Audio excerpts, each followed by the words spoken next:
সেলিম ভাই, আপনি তো এই চুয়াডাঙ্গার কৃষি নিয়ে অনেক কাজ করেছেন, তো তার মধ্যে এই চায়না বা এই আমার কমলার যে বিষয়গুলো তো আপনি এখানে নিয়ে আসলেন, আমি তো প্রথমে বিশ্বাস করি নাই।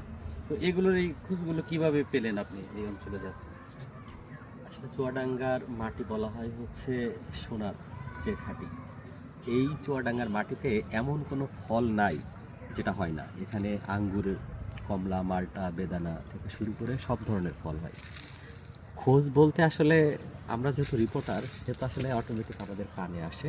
এবং এই যে যারা কৃষক এখানে এই মাল্টা, কমলা চাষ করে আসলে তাদের প্রতিবেদন করতে আসার পরেই কিন্তু আমাদের তাদের সাথে পরিচয়, এবং তাদের সাথে এখন আমাদের বেশ ভালো সম্পর্ক।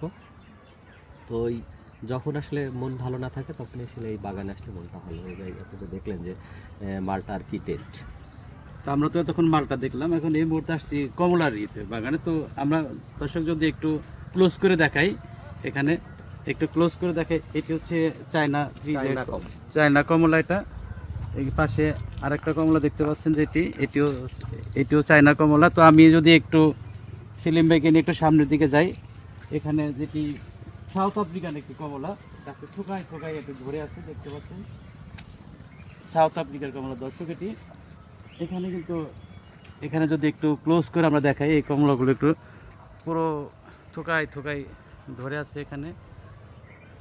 এখানে একে গাছের নিচ থেকে শুরু করে দেখতে পাচ্ছেন যে গাছের নিচে এবং নিচ থেকে শুরু করে উপরের দিকে এখানে একেবারে পর্যন্ত এখানে আসলে বাস্তবে যা তা কিন্তু আমরা দেখাতে পাচ্ছি না একেবারে গাছ পর্যন্ত। তো এখানে আমাদের সেলিম ভাই আছে, আবার একটু সেলিম ভাইয়ের সাথে কথা বলি। তো এখানে এই যে ব্যতিক্রমী আর কি কি ফল আছে আপনাদের এই চুয়াডাঙ্গাতে? এখানে চুয়াডাঙ্গাতে আপনি হচ্ছে কোন ফলটা নাই সেটা বলতে পারেন, যে কোন ফলটা নাই। এখানে এই যে যেমন দেখছেন কমলা, এটা কিন্তু অনেক বড় মালটা, এবং মালটার টেস্ট আসলে আপনি খেয়ে দেখলেন। এখানে ওই যে পেয়ারা থেকে শুরু করে ড্রাগন, কমলা, মালটা, আঙ্গুর, যে ফলগুলো আসলে বিদেশি ফল, সেই ফলগুলো চুয়াডাঙ্গাতে এখন ফলছে।